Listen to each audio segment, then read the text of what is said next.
So thank you both very much for the time and effort, and specifically for the generosity of sending me the book. And now I'm really pleased to talk to you. I have a couple of questions. I mean, not a couple of questions. I have some like 10, 11 questions, but I have some introductory notes about you. And I will start with that Jamila Mascat is an assistant professor of gender and postcolonial studies at the graduate gender program and a research affiliate at the Institute of Cultural Inquiry at the Utrecht University. Jamila is also the coordinator of the MA Gender Studies. Gregor Moder is assistant professor at Ljubljana University of Slovenia, where he teaches philosophy of art. He's author of Comic Love, Shakespeare, Hegel, Lacan, and also Hegel and Spinoza. You can definitely correct me if I was wrong in introducing you. If not, I can. No. So you were okay. You were absolutely correct in introducing us. Should we introduce you as well? No. I'm well known. I'm an icon. So the first question is actually, the book has 4 parts: comic philosophy, comic psychoanalysis, screening comedy, and performing comedy. So what brought you to write about comedy, or the object of comedy? Who's going to take the question then? I might probably ask you, Gregor, probably, because given that you have a poster of Hegel behind you, and so I mean, given that your background is basically like Hegel, Kant, yeah, and such philosophers, such serious philosophers, what brought you to comedy, actually? Well, to answer your question directly, I think it's hard for me to start, because the way this book started was when we met, Jamila and myself, at Jan van Eyck in Netherlands, Jan van Eyck Academy in Maastricht. And at the time I was I was performing comedy. I was performing in short comic pieces, in improvised comic pieces. I was doing even television comedy. I was writing scripts for short comic sketches on national television. So I was very much involved in comedy. But at the same time, as you say, Mahdi, I was reading very serious philosophers, people like Spinoza, who I don't think, well, they have laughed at certain instances in their life, but they're really not philosophers of laughter. They're not philosophers of comedy. They're really not philosophers of humor. Hegel might be a very special case, and Jamila's chapter to the book that we have produced together tries to really show to what sense Hegel's major work, Phenomenology of Spirit, can be read as a kind of comedy. So, but for me, the contact with comedy was very personal in a way. It was a personal history of my interventions into comedy. But my story was that I never took comedy very seriously. I always thought this was like philosophy and comedy were 2 separate projects for me. So I was, during the day, I was a serious scholar, serious student of philosophy, reading books, writing articles, and so on. And then during the evenings, I would turn into this crazy performer and did silly stuff on stage. But then something happened that kind of changed my life, changed my perspective on comedy, which was a book. I read a book and it changed my life. This was a book by Alenka Zupancic on comedy, and she takes the subject quite seriously. She understands comedy as something that has philosophical interest, it has philosophical value and political value, social value as well. And this is something that I think in the end brought me and Jamila together. And so we decided to do a conference at Jan van Eyck on this topic. And we produced, after many years, we produced this book, and we are very happy that it's come to fruition.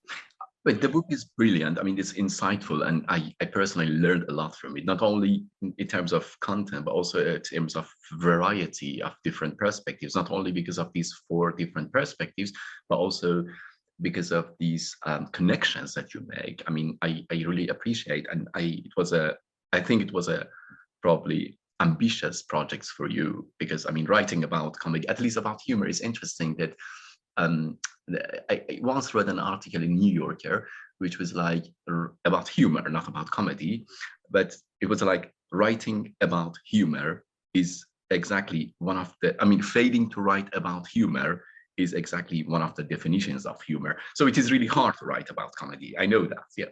So I might shift to Jamila for the second question.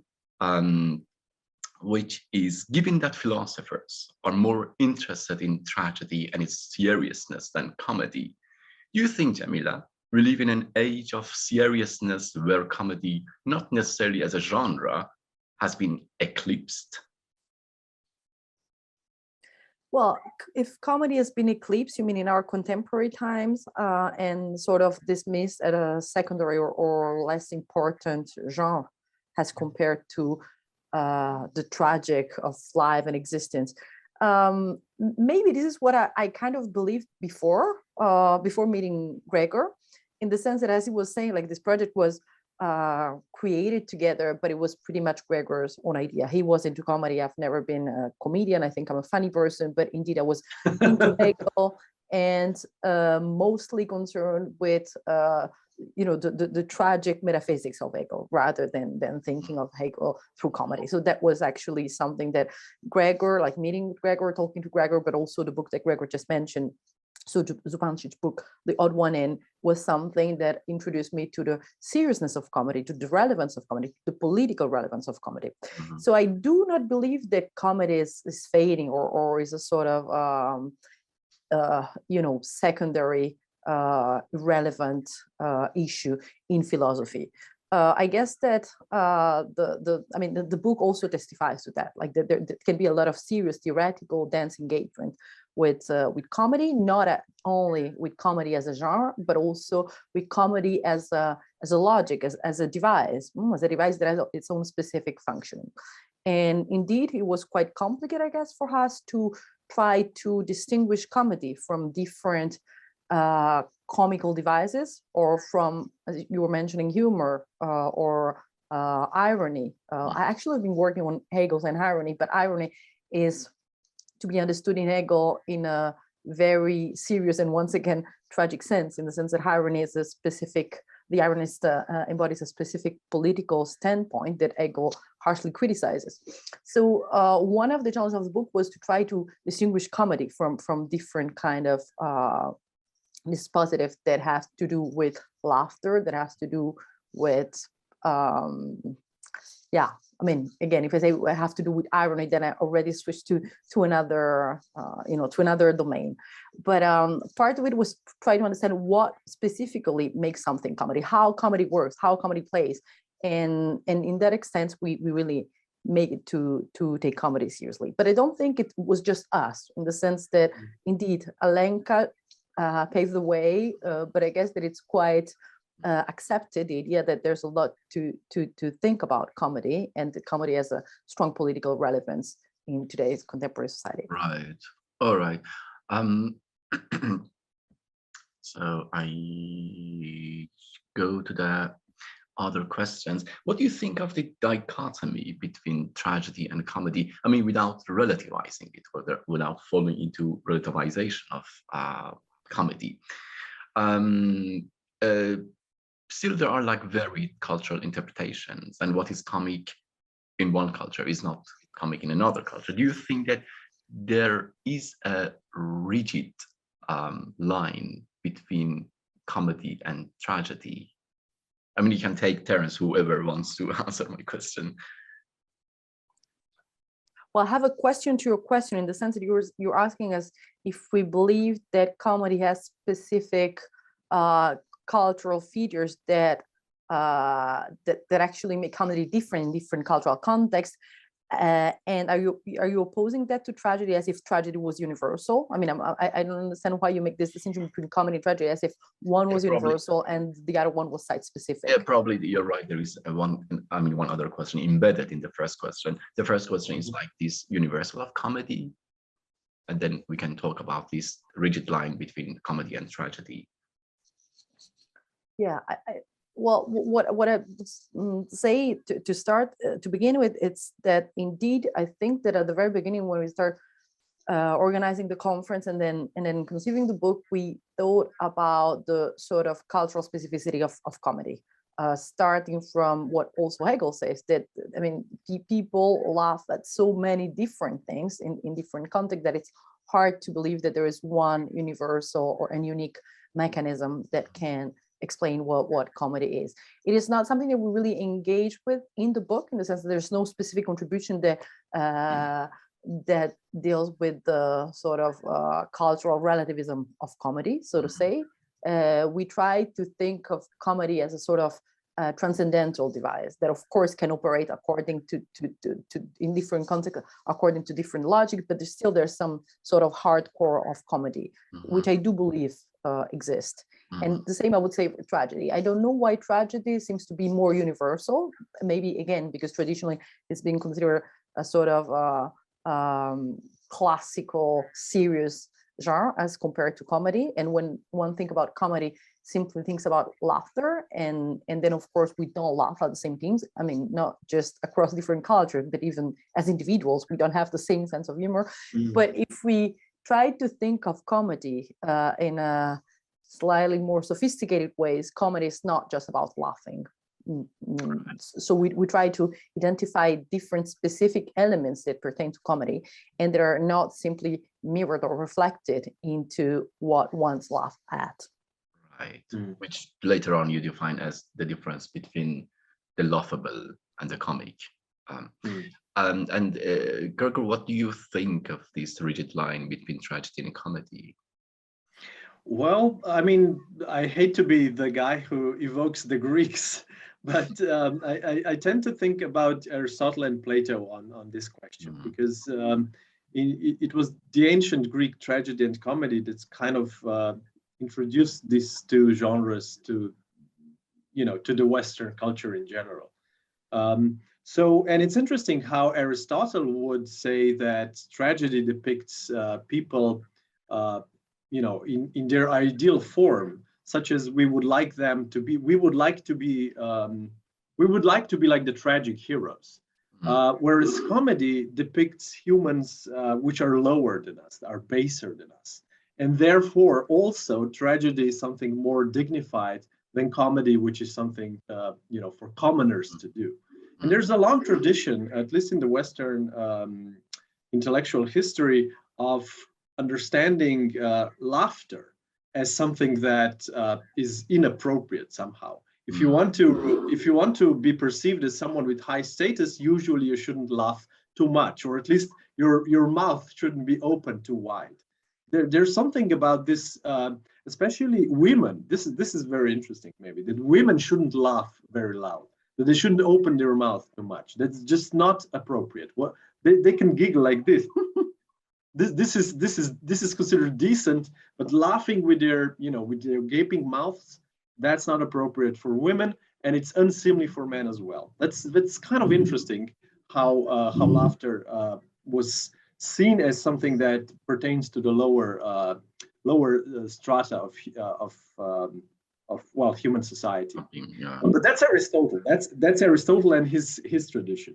Whereas Plato, in his crazy text called the Symposium, one of the most beautiful texts in Western canon, he ends up the discussion about love. He ended up by talking to a tragedian and a comedian. So he's talking to Agathon, who wrote tragedies, and he's talking to Aristophanes, who wrote comedies. And he's trying to convince them, because everyone else was already drunk and was sleeping or otherwise engaged, let's put it this way. So there were the only three people who left. And Socrates, in Plato's account, concludes by arguing that the mastery of tragedy is kind of the same as the mastery in comedy. So the one who is the writer who is good at writing comedies should also be good at writing tragedies, and vice versa. So in the Western canon, we have both of these views already engraved, somehow saying that comedy and tragedy somehow belong together. And even though they are different forms of, they evoke kind of different emotions, let's say, the artifice behind it is nevertheless the same. This would be the Platonic stance. Aristotelian would be, let's immediately have hierarchy. No one wanted hierarchy, but Aristotle would intervene and say something is good, something is bad. That's what he did. Right. So I'd say that even today, I think that if you look at the Western culture, and you'll see that it has changed quite dramatically. Like especially if you look at the way Americans are, the American culture is pervaded with the culture of jokes, and British culture as well. So that has changed quite significantly. To what amount even serious topics are debated through jokes and through wit and humor. So in the end, it's very hard to say, to have a kind of a final say on this question, on what separates these two modes. Yeah, which is a bit like, it sounds like a bit different from my experience in Germany, or in North Europe, probably. Like this segregation between serious and non-serious is probably more rigid when it comes to such countries. I don't know your experiences, but I understand what you mean exactly with this oscillation between comedy and tragedy. In such cultures. I'm going to be a bit more serious, and I go to Hegel, and probably Jamila would like to answer that question. So Hegel attributes more importance, as also Gregor already said, to comedy than to tragedy. First of all, why is it so? I mean, when we look at Zupančič's contribution in her book, The Odd One In, we have it like by and large that comedy, I'm quoting her, puts the universal at work, and thus consists in the becoming concrete of the universal. I just want, Jamila, could you please elaborate it? Although it was a quote from Alenka Zupančič, but you have also this quote in your writing, and I think you are insisting on that comedy is the attempt, perhaps even the failed attempt, or the constant failed attempt of putting the universal at work. What does it mean exactly? Yeah, so let me see how I can frame it. So the first thing is that indeed for Hegel, comedy has a sort of higher status as compared to tragedy. One, I mean, would not immediately think so, but even simply looking at the sort of order across which epics, tragedy, and comedy are presented by Hegel as genres, of course, comedy comes after, and what comes after in many ways overcome what comes earlier in Hegel. Comedy, I mean, looking at Alenka Zupančič's definition of comedy as comedy putting the universal at work, putting the universal at work, it's not something that necessarily preserves the universal. The becoming concrete of the universal is a strong and passionate and powerful experience of the negative. So in this sort of incarnation of the universal, which is put at work, we also encounter, I mean, the universal encounter experience of negativity. What happened to the comic hero in Hegel's understanding of comedy, it's something quite different to what we intuitively could expect. The comic hero is actually the one who stays at ease no matter of the overturning and the reversal that is going through, or she is going through, and preserves this ease, not simply because it's indifferent to what is going on, but precisely because he's able or she's able to accept the intrinsic failure that comes with such an experience. The tragic hero is the one who meets his or her fate and breaks, cannot fold.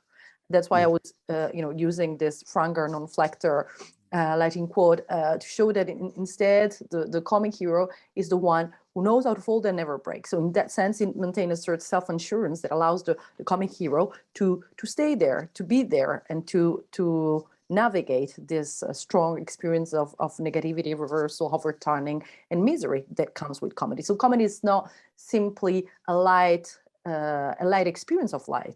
There's no lightness in comedy. Comedy is not only very serious, but also is very heavy, precisely because the comedic process entails this monstrous encounter in the experience of the comic hero with the real.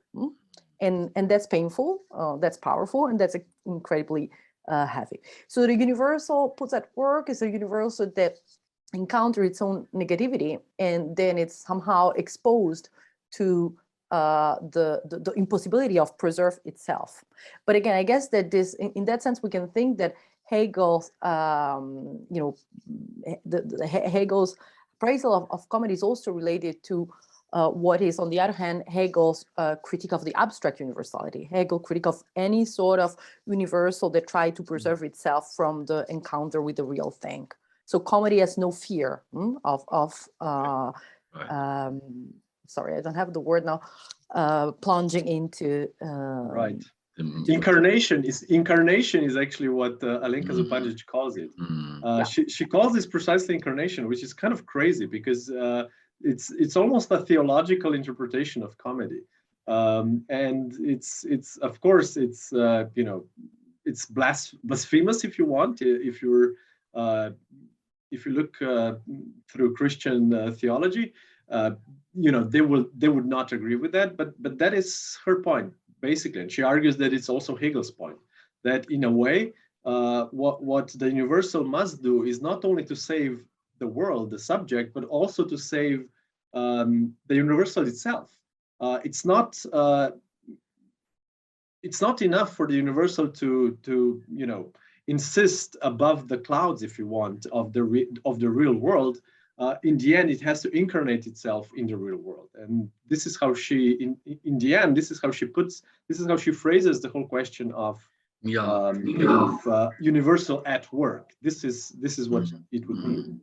I mean, and paradoxically, oh, sorry, can I just add something? And paradoxically, I think that the comic hero is the one who preserves itself precisely by failing into this gesture of self-preservation, by giving itself to the real, managed to preserve itself. So it's really a criticism from Hegel of the idea that self-preservation can exist, and the only way for self-preservation to exist it's through its own failure, and that's what happened to the comic hero. And in many ways we could think also that the tragic hero, although it belongs to a different era, so it's not a modern character, but the tragic hero, at least tragic hero from tragic comedy, can be seen as a precursor of a beautiful soul.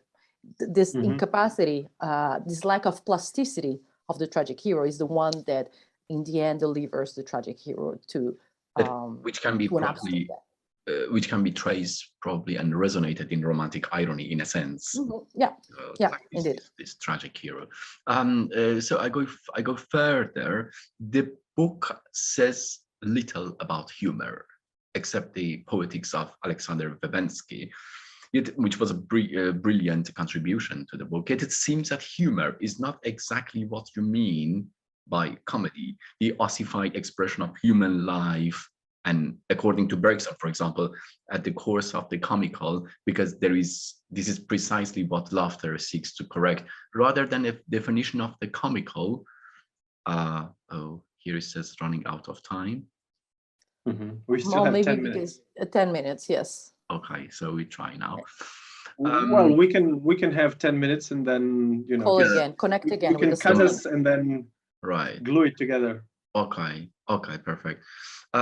So I mean, like I was comparing the perspective that a person like Bergson offers. Like Bergson arrived at a leitmotif, a common thread uniting various forms of comedy. In general, we laugh at quoting Bergson, something mechanical encrusted on the living, end of quote. A few examples will help illuminate this point, but the book does not deal precisely with laughter or humor. Is comedy for you specifically, Jamila, a metaphor specifically when it comes to partisanship?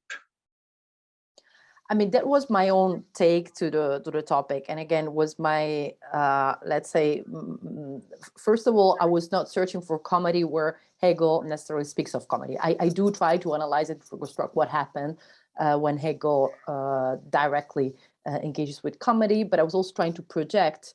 I'm not sure if it's a metaphor, but like sort of lens. Like I was trying to look at when Hegel writes his own comedy, right?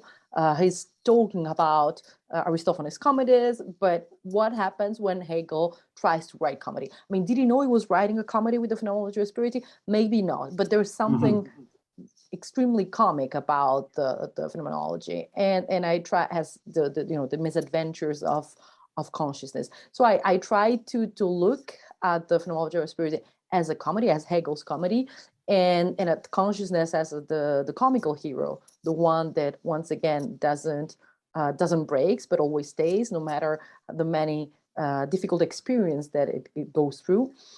And I wanted to connect, but this was more of a very personal sort of projection, like thinking contemporary radical partisanship as this comedic enterprise where one has to learn how to fail, keep going, be obstinate, and at the same time, expose oneself to the ultimate failure of many of these ideals. Once again, not preserving the ideals per se and using them against the world, but throwing them and throwing oneself into the world together with such ideals. That's maybe the comical side of partisanship. What could indeed say that is also quite tragic dimension of partisanship. I mean, if we think partisanship as something that is meant to success, thinking partisanship through the lens of failure may sound at odds with it, or again, may sound as the tragic failure of radical partisanship. But I thought that there were so many resonances, especially repetition, obstination, and this sour fail, what I call the sour fail. It's precisely something that it's intrinsically necessary for radical partisans, for revolutionary partisans. There's no other way to go. Right. Okay. But again, that was me more than Hegel. And what I think it's indeed really Hegelian is it's this unconscious maybe attempt to write a book, a phenomenology that really looks and sounds like a comedy. Comedy.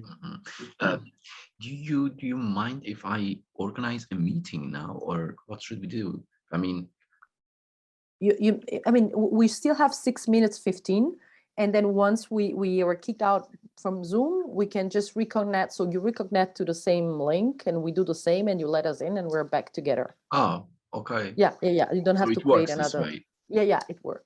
Okay, so let me save the link because I'm sorry, just like. Okay. Or you can just send us. Another link if you want. We're still going. Yeah, it's up to you. If you think it's easier for you to schedule another meeting for, I don't know, for 12:40, it's okay. I just tried this link, and if it doesn't work, I schedule and write you immediately an email. Okay. Maybe Gregor, you want to say something about the humor thing, or I don't know, or you even, Matt. Well, I mean, I think the question of humor, the relationship between humor and comedy, I think it's not a bad question, because historically comedy was not necessarily connected with humor. I mean, this is something that we do have to say. I mean, we do know that Dante's La Divina Commedia is not a very humorous piece of work. It's really not very funny. People do not laugh reading it. So there's the terms comedy and tragedy were oftentimes simply used to distinguish the dramatic pieces, which either ended in funeral or death or carnage. Those were then tragedies, or that ended in things like marriage or general merriment, and those were then called comedies. But if you look at, for instance, Shakespeare's works, you'll see that Shakespeare's comedies or tragedies, his plays, usually include both comic elements and tragic elements. So even if you take a look at Hamlet as the most obvious piece that you could think of it as tragedy, but it's full of comic elements. It's throughout. You could argue that the prince plays the king's fool in a way, and he makes thousands of jokes, you know. And then there's the clowns, the grave diggers who, you know, say really comical and stupid stuff about death. I mean, it's really full of comedy. So these terms have not traditionally been necessarily connected with laughter or some tragic experience in the history of dramatic work. So in a sense, we do have to separate between humor and comedy, simply because the nature of the genre is not the exactly same thing as you know, as when we say that something comic happens to us, we usually mean something funny, something witty, something humorous. But even the German term, es war ein bisschen komisch, was er gesagt hat, that already tells us, you know, that komisch can also mean something uncanny, actually, and not necessarily something funny. And so we were interested, yes, in humor as well, of course, but primarily we were interested in the structure of comedy. And this is actually what allows Jamila to read Phenomenology of Spirit, a work, you know, one of the most serious works, if you want, that any philosopher has ever undertook, as something that's not only full of witty remarks, which of course it is, but also something that has the structure of comedy. And the structure, I think Jamila explained quite beautifully. The structure would entail the comic hero of failing, of keeping you know, he just keeps failing, or she just keeps failing, but nevertheless produces results which are extremely interesting, which are, in the case of Phenomenology of Spirit, philosophically extremely important. So yes, I suppose we were more interested in the structure of comedy than in humor as such, even though we do have several contributions in the book which tackle humor specifically. I remember Alexei Kukulevich's work discusses a stand-up comedian, Richard Pryor, and he really discusses a lot the social function of humor, especially in stand-up comedy. I have to mention Alexei Kukulevich, who was our friend at the Jan van Eyck Academy in Maastricht, and he's also the author of this Pink Hegel right behind us. I have to, you know, use his name. He deserves it. Mention him. I couldn't remember the term mention him. Okay, sorry.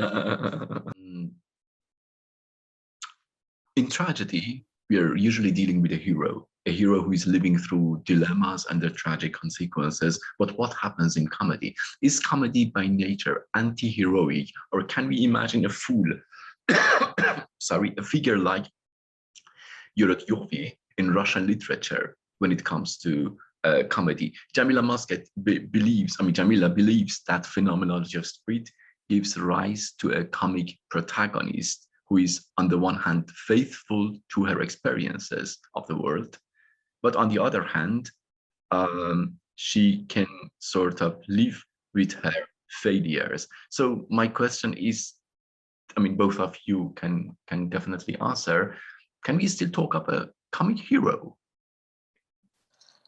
Well, in a sense, I would say that, you know, the comic hero is even more heroic, the tragic hero, in the sense that he has to bear, I mean, to cope, to deal. There's no way the comic hero can simply die, you know, and be out of the picture. There's something about enduring the pain, or enduring the misadventures, or enduring the negativity. So there's definitely, for me, something heroic about the comic hero and about the comic partisan.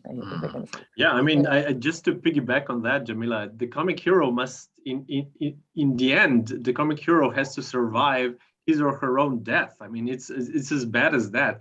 And Alenka Zupancic mentions this cartoon topic from, you know, if you look at Roadrunner cartoons where the coyote keeps dying. I mean, in a way, he's, of course, for him personally, maybe it's a tragedy what's going on for him, that he never catches the Roadrunner. But for us, it's like we're watching comedy, and no matter how many times he gets exploded, he falls off the cliff, whatever. I mean, in the next scene, he's back there and he has to catch the roadrunner. So a comic hero, ultimately has to survive his or her own death. Sorry. Which is pretty heroic, I would say. Pretty much, I completely agree. I'd say that there's no hero like the comic hero, and it's interesting. I'm sorry to mention the Greeks again, but the Greek comic hero, the typical comic hero of the Greeks was Hercules. Hercules was the perfect comic hero, precisely because he was, invincible, godlike even. I go to the other question, which is a bit longer and more interesting for me to hear your ideas about, specifically because your take is more like Hegelian, Lacanian understanding of comedy, and then we might have some understanding of Kierkegaard and Deleuze on the other hand. Yeah, so which might be some, a bit long and tedious, but romantic irony is not comic. The subjective is everything. Yet in comedy, you believe there is an objectivity, namely substantiality, in a sense. On the other hand, humor functions as a coping mechanism in times of hardship, in the face of tragedy or misfortune, drawing centrally from Kierkegaard's most concentrated treatment of irony and comedy. We have a book concluding unscientific postscript. There, he argues that the comic as a contradiction or misrelation that is essentially painless because it provides a way out. For him, for Kierkegaard, subjective development is closely tied to one's capacity to perceive the comic, which so far so good. It's not that different from Hegel. The book, your book, or your contribution to the book, as well as Zupančič's attempt, makes comic part of the odyssey of the phenomenology of spirit. But can we look at this whole adventure or endeavor also comically?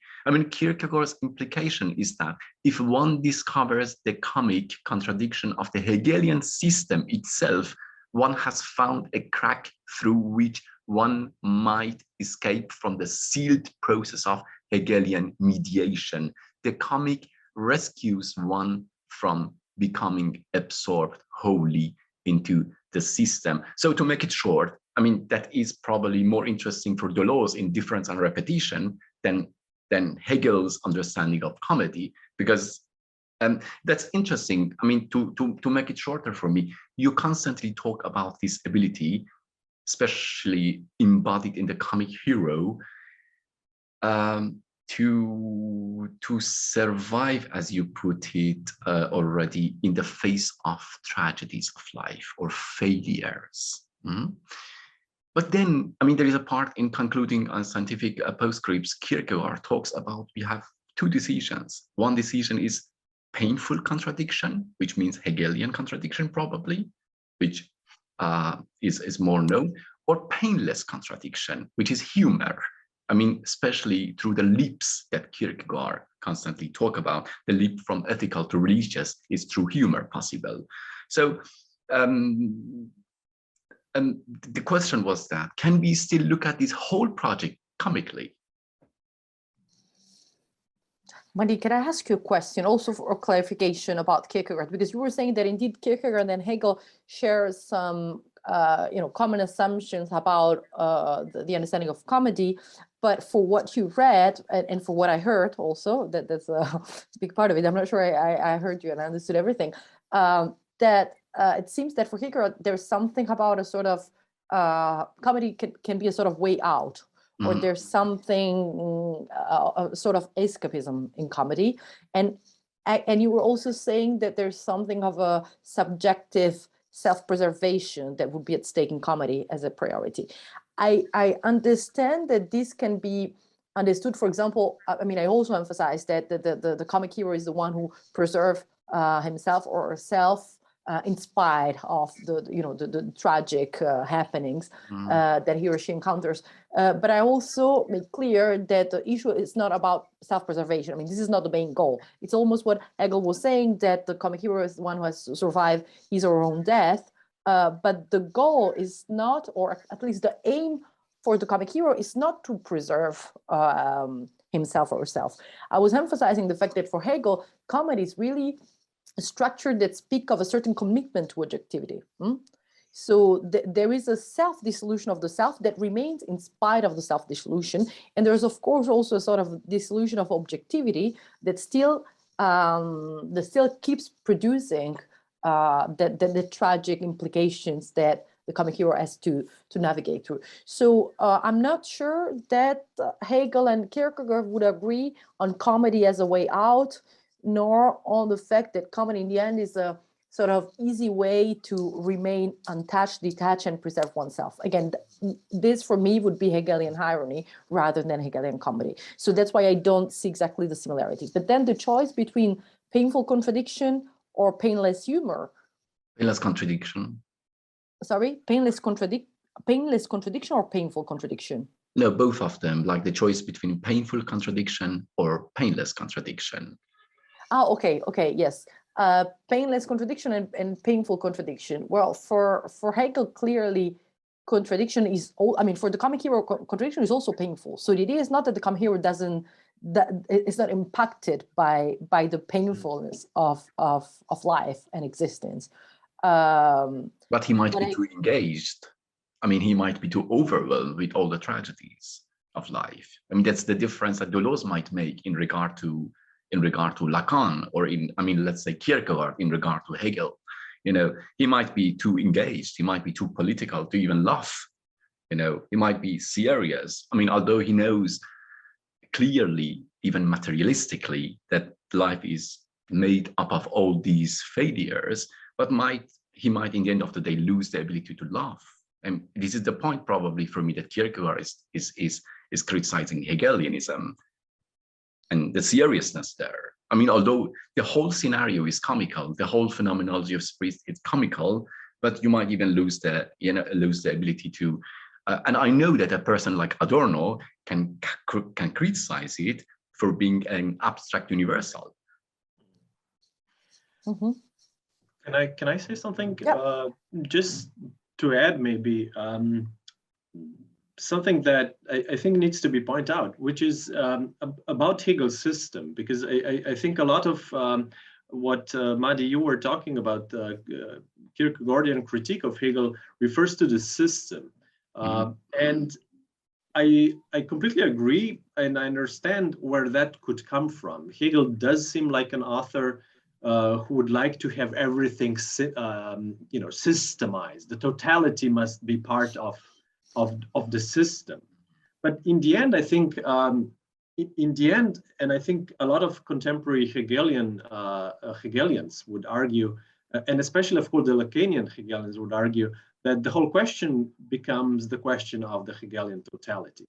Whether or not the Hegelian totality is the full totality, which could then perhaps be perceived as a tragic totality, if you'll allow me to use that term, or is it a totality which already is a cracked totality, which already involves some sort of a gappy totality, if you want.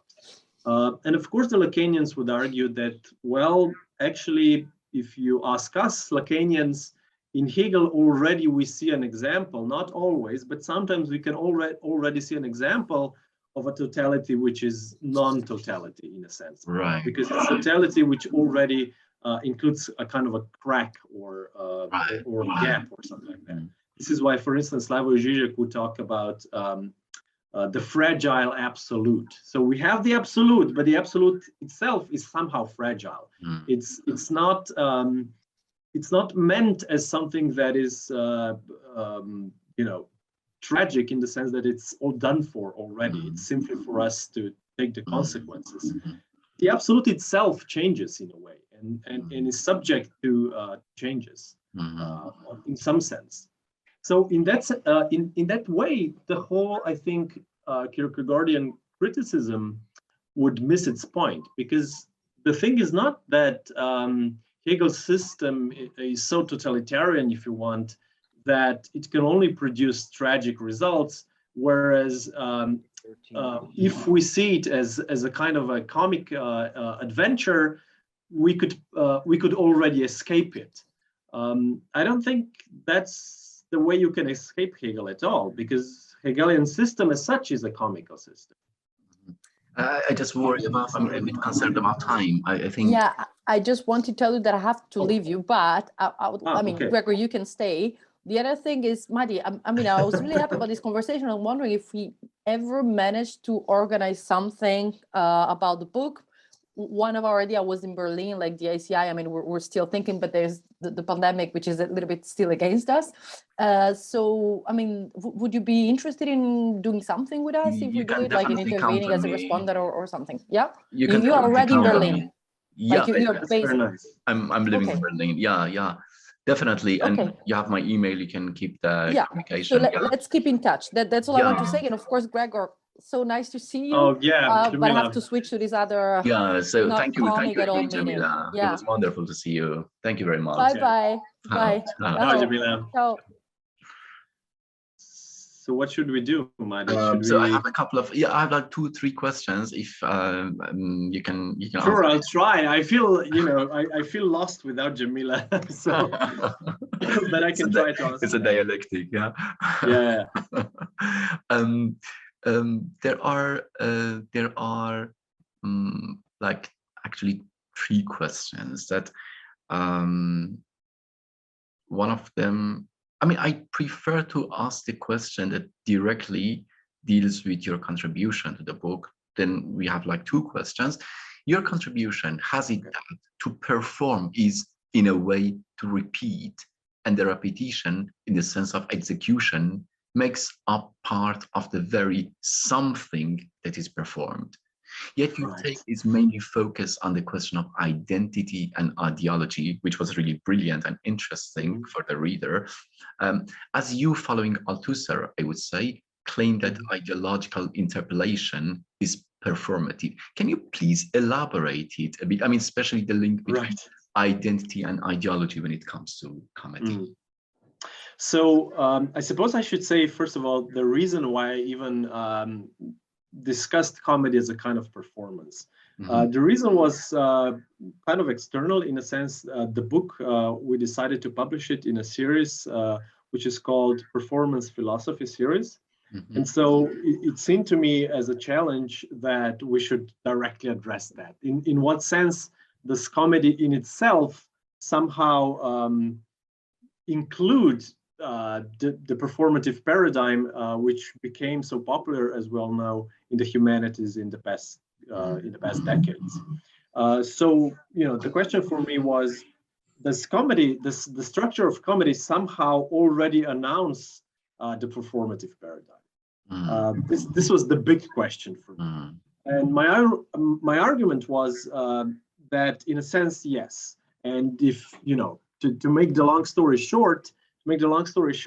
It's precisely through the same kind of logic that we've already discussed with Alenka Zupancic's claim that comedy is the universal at work. The same kind of logic could be used here to underline that comedy as such is already on the level of performance. So it's not simply a question of representation. It's not this is actually Hegel's point about the difference between tragedy and comedy. Tragedy is still a form of representation. So even when you have a tragic actor putting on the mask, you still have a representation of something, of a universal, of an idea. And the mask is actually what obviously displays and displays the fact that this is a representation of an idea. Whereas in comedy, it's as if the idea was walking on the stage itself. And so what Hegel is talking about is maybe not quite as clear as we would like, but the example that Alenka Zupancic gives us later on is in her book is that an example is that, for instance, when you think of and this is, you can find this point already in Bergson, actually. When you think of the titles of tragedy, you will always find a unique name, like Othello will be definitely a tragedy, right? Or Hamlet would be a tragedy. But when you think of comedy, you immediately start thinking about universal categories. Like, for instance, if you have Othello is what? He's jealous, right? If you have the jealous husband, immediately, this will not be a tragedy. This will probably be a comedy.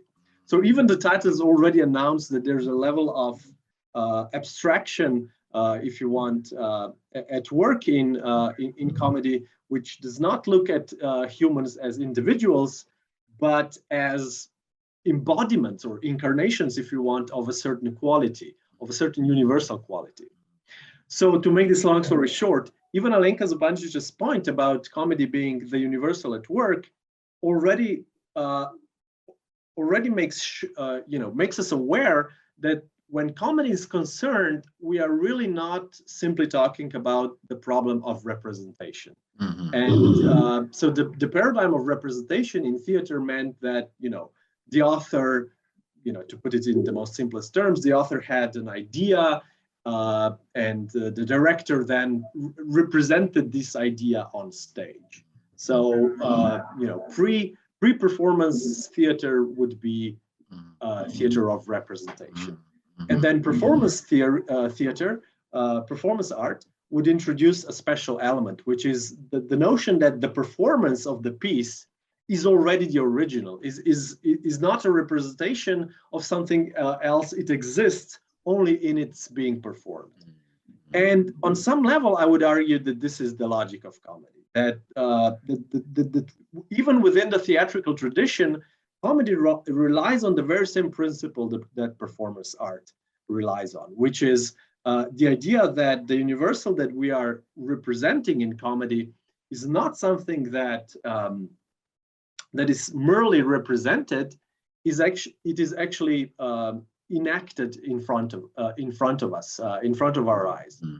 So in a way, and I think ultimately this would be the reason why a comedy, when it fails, it obviously fails, and that it's very hard to bluff your way through with comedy. If you make a bad comedy, everyone will be completely dissatisfied. There's no way there's no way you can get out of it. If you make a bad comedy and people do not laugh and they just feel awkward, oh, it's a bad show. It's the worst show ever. However, if you make a bad tragedy, if you make a bad dramatic piece, like it's mediocre, no one really feels involved. But it's much easier to bluff your way if you do a mediocre tragedy. Why? Simply because people can still say, oh, well, I mean, it wasn't, the best, but it still nevertheless talked about the seriousness of human condition, the death, human finality, and so on. So it's much easier to bluff your way as a tragedian than to bluff your way as a comedian. In a sense, if you want to be, a comedian is defined by its own, by his or her own success. So a comedian, if you cannot be unsuccessful comedian, I mean, this would be extremely comic, right, if there would be another successful comedian. There is a part, I just ask it quickly. There is a part in the book you talk about, the book talks about the difference between conservative comedy and subversive comedy. Right, that's another Alenka Zupancic distinction. Right. Mm-hmm. So yes, that's a very classical. Do you want me to talk about this a little bit? Make that distinction clear. Yes. Well, that's something that has been the distinction. The question whether or not comedy is something subversive or something that is very conservative has been around for decades, and I think it's a very old question actually. Mm-hmm. It goes back. One of the authors who argued that comedy is subversive as such was, or humor at least, that was subversive as such, was Mikhail Bakhtin, who argued in his work on François Rabelais, he argued that laughter, in a way, laughter and comedy, he kind of mixed them together, that laughter and comedy, especially in the carnivalesque tradition, displayed some sort of subversive element against the official culture, which in Europe was the culture of religion. Bakhtin would argue through work of analyzing work of François Rabelais that the carnivalesque tradition, which kind of existed, which was kind of tolerated by the official church, was kind of subversive. And so, well, not kind of subversive, was subversive in its very nature. However, I mean, we also know that comedy and humor and jokes can be clearly used as a means of enforcing political or social stereotypes. We know for a fact that if you want to, if you laugh at minorities in a certain culture or political entity, this is how you keep them at bay. This is how you make sure that they will remain minorities, that they will never have enough political power. So the thing is that comedy and humor can obviously be used for both. Can obviously be used as a tool to counter power, or as a tool to enforce power or the status quo, to enforce the stereotypes. It can be used for both. For both. Exactly.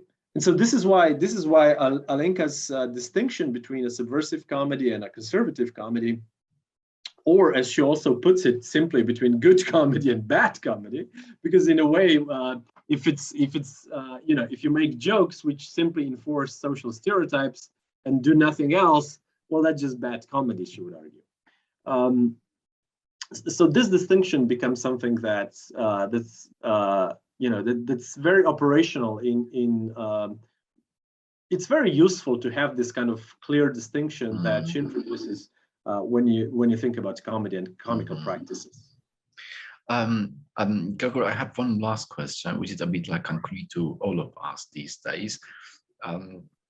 That various philosophers have written about the pandemic, at least in, at least in Germany. There is an imminent threat of even a split in the society between those camps that are either against it or like have doubts about it. Anyway, we are like overwhelmed with the discourse about pandemic. Can we read something in this pandemic as an object of comedy? As my last question. I don't know if there's an easy way to do that. I mean, my instinctive answer would be no. I mean, or at least you can use, of course, any sort of social political phenomenon, medical phenomenon, global health crisis for comic ends or for tragic ends. Of course you can. But personally, I feel exhausted by the pandemic and the talks about the pandemic. Of course, it's true. I don't think it's just Germany. I think everyone has had their own little, even if you're not a philosopher, you probably have had your own little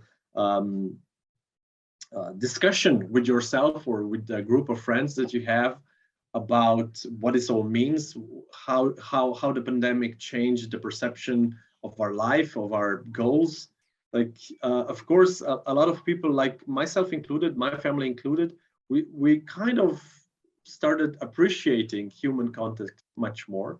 I was personally quite used to traveling around the world before the pandemic hit.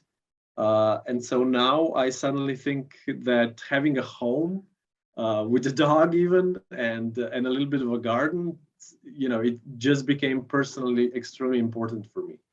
Right. But I'm not, as much as I agree that, of course, something like that definitely, asks for philosophers, or asks at least for philosophical questions that we may ask ourselves. I fail to see, or at least I don't see it immediately clear, in what sense our perspective on comedy and tragedy should shift because of the pandemic. I can just say, if you can use humor or comedy to live through pandemic better, use it. I mean, no one's going to object. Right. To live at least less painful. Yeah, but I don't think it profoundly changes these two. Thank you very much, Gregor.